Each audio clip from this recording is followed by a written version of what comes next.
আপনি যদি ওয়ার্ডে অনেক কাজ করেন তাহলে কিছু জিনিস নিজের মতো করে গুছিয়ে নেবেন যেন আপনার কাজ করতে সবথেকে বেশি সুবিধা হয়। এই জন্য আমরা প্রথমে উপরে বাম পাশে ফাইল অপশনে যাব, তারপর একদম নিচে দেখবেন অপশনস আছে, এই অপশনসে ক্লিক করেন, তাহলে দেখবেন আমাদের একটা পপ আপ বক্স চলে আসবে। এখানে অনেকগুলো অপশন আছে যেগুলো একটু খেয়াল করলে আপনার কাজে লাগবে। ফর এক্সাম্পল এখানে দেখেন ইউজার নেম দেওয়া আছে, সো আপনি যদি ইউজার নেম ঠিকঠাক করেন উপরে ডান পাশে আপনার ইউজার নেম অ্যান্ড ছবি ইউজ করতে পারবেন। এখন এখানে একটা জিনিস খুব মজার, সেটা হচ্ছে অফিস ব্যাকগ্রাউন্ড এবং অফিস থিম। এখন আমরা কালারফুল থিম ইউজ করছি, কিন্তু অনেকে হয়তো এরকম ডার্ক গ্রে, এই ডার্ক গ্রে কিংবা ব্ল্যাক মাল্টিপল অপশানস আছে। তো মনে করেন আমি ডার্ক গ্রেটা সিলেক্ট করলাম, এরপর ওকে দিলাম, তাহলে আমাদের সম্পূর্ণ ইন্টারফেস কিন্তু ডার্ক গ্রে হয়ে গেল। কিংবা আমি যদি সেমভাবে যাই অপশানসে, ডার্ক গ্রে না দিয়ে মনে করেন ব্ল্যাক দিলাম, ওকে দিলাম, তাই পুরোটা ব্ল্যাক। তো অনেকের জন্য এইটাতে কাজ করতে সুবিধা, কারণ অনেকে রাতে কাজ করে। যদি আপনার ব্ল্যাক স্ক্রিনে কাজ করতে চোখের জন্য সুবিধা হয় তাহলে আপনি ব্ল্যাক ইন্টারফেসে কাজ করবেন, এটা আপনার জন্য বেটার। সো যার যেটা প্রেফারেন্স।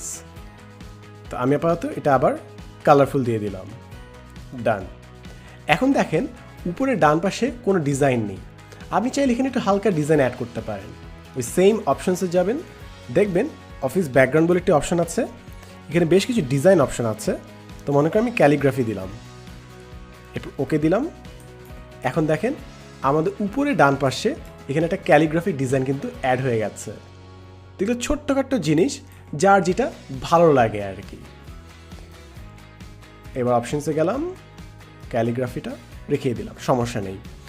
এখন আরও কিছু অপশানস আমরা একটু এক্সপ্লোর করি। ডিসপ্লে বিভিন্ন জিনিস আপনার কোনটা কোনটা দেখাবে এটা চুজ করতে পারেন। প্রুফিং কোন কোন জিনিসগুলো চেক করবে, upper letter lower letter grammar কি চেক করবে নাকি না। এই যে check spelling as you type, so আপনি লেখার সময় স্পেলিং চেক করবে, এই জিনিসটা আপনি টিক দিয়ে রাখতে পারেন, তাহলে সবসময় স্পেল চেক করতে থাকবে। তো এগুলো জিনিস যেমন আছে তেমনই রাখলাম, বাকিটা আপনার প্রেফারেন্সের উপর। সেভের জিনিসটা important. Save auto recover information every 5 minutes, এর মানে হচ্ছে প্রতি 5 মিনিট পর পর ফাইলটা সেভ হয়। আপনি চাইলে এটাকে 10 করতে পারেন অথবা 2 করতে পারেন। আপনি যদি খুব ঘন ঘন প্রতি 2 মিনিট 1 মিনিটে যদি আপনি সেভ করেন তাহলে আপনার ফাইলটা যদি ভারী হয় একটু ফাইলটা স্লো হয়ে যাবে।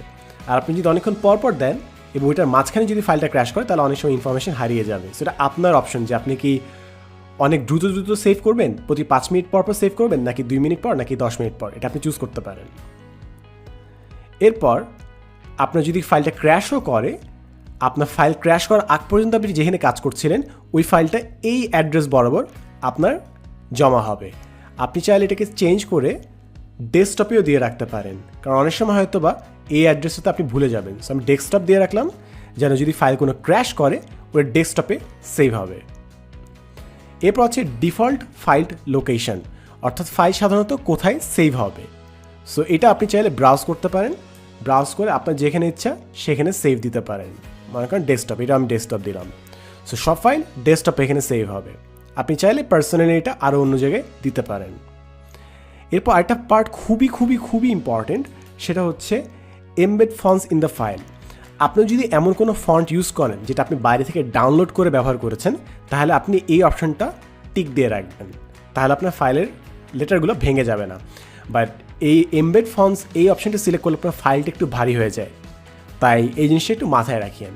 যদি আপনি কোনো বাইরে থেকে ফন্ট ব্যবহার না করেন তাহলে এই অপশনটা ক্লিক করার কোনো দরকার নেই। এরপর ল্যাঙ্গুয়েজ, কোন কোন ল্যাঙ্গুয়েজ আপনি ব্যবহার করছেন, অ্যাক্সেসিবিলিটি, অ্যাডভান্সড, এখানে কিছু এডিটিং অপশন দেওয়া আছে। সো যা কিছু নর্মাল ওইভাবেই থাকে, অতিরিক্ত কিছু লাগে না সাধারণত। এরপরে পার্টটা মজার, সেটা হচ্ছে কাস্টমাইজ রিবন। কাস্টমাইজ রিবন হচ্ছে এই ট্যাবগুলো উপরে যেগুলো আমরা দেখতে পাচ্ছি। উপরে যদি জুম করি, home, insert, draw, design, layer, reference, এগুলো তো সচরাচর যেগুলো লাগে না ওগুলো আপনি বাদ দিতে পারেন। ফর এক্সাম্পল আমরা ড্র ব্যবহার করি না, আমরা মেইলিংস তো ব্যবহার করি না, হেল্প ব্যবহার করি না, তো খামাকে এখানে রাখার দরকার নেই, আপনি ক্লিয়ার করে দিতে পারেন। দেখেন এখানে হেল্প অপশান আছে, অ্যাডিনস, মেইলিং, ড্র, এগুলো আনটিক করে দিলাম। এরপর যদি আমি ওকে দিই, দেখেন উপর থেকে জিনিসটা অনেকটা ক্লিয়ার হয়ে গেল। আপনার যা লাগবে ঠিক সেটাই এখানে থাকবে। এখন মনে করেন এমন কিছু আছে যেটা এখানে নাই বাট আপনার দরকার, এগেইন ফাইলে যাবেন, অপশনস, কাস্টমাইজ রিবন, ওখানে চাইলে আপনি অ্যাড করতে পারেন যে কোনো জিনিস যেটা আপনার অনেক বেশি দরকার হয়। আর এটা হচ্ছে কুইক অ্যাক্সেস টুলবার। দেখবেন উপরে বাম পাশে কয়েকটা বাটন আছে, এই সেভ, এটা আনডু, রিডু। তো আপনি কুইক অ্যাক্সেস টুলবারে যা অ্যাড করবেন সেটা উপরে যোগ হয়ে যাবে। তো মনে করেন আপনি অনেক টেবিল নিয়ে কাজ করেন, সো টেবিল অপশন সিলেক্ট করলাম, অ্যাড দিলাম, ওকে দিলাম। তাহলে এখন দেখেন আমাদের উপরে বাম পাশে এখানে কিন্তু টেবিল অপশন চলে আসছে। এখন যে কোনো জায়গায় আপনি জাস্ট এখানে ক্লিক করবেন, বুম, আপনার টেবিল চলে আসবে। যে কোনো জায়গায় আপনার টেবিলে যেতে হবে না, অপশানে যেতে হবে না, আপনি জাস্ট উপরে যাবেন, বাম পাশে ক্লিক করবেন, বুম, আপনার টেবিল চলে আসবে। সো যেগুলো জিনিস আপনি খুবই ব্যবহার করেন, প্রতিনিয়ত ব্যবহার করেন, ওগুলো জিনিস এখানে আপনি শর্টকাট হিসেবে দিয়ে রাখতে পারেন। আবার অপশনসে গেলাম, কুইক অ্যাক্সেস টুলবারে ছিলাম, আপনি যদি এটা সরিয়ে ফেলতে চান রিমুভ করে দেবেন, শেষ।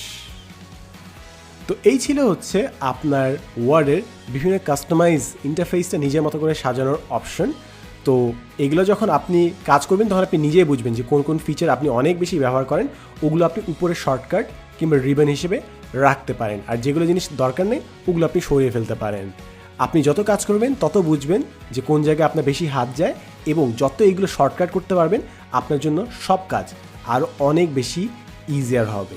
সবসময় মনে রাখবেন, আপনি হয়তো বা লাইফে 1000টা এরকম ওয়ার্ড ফাইল বানাবেন, প্রতিটাতে যদি আপনি 2 মিনিট 5 মিনিট করে যদি সেভ করেন, আপনার লাইফের অনেকগুলো দিন কিন্তু বেঁচে যাবে। তো কিপ দ্যাট ইন মাইন্ড।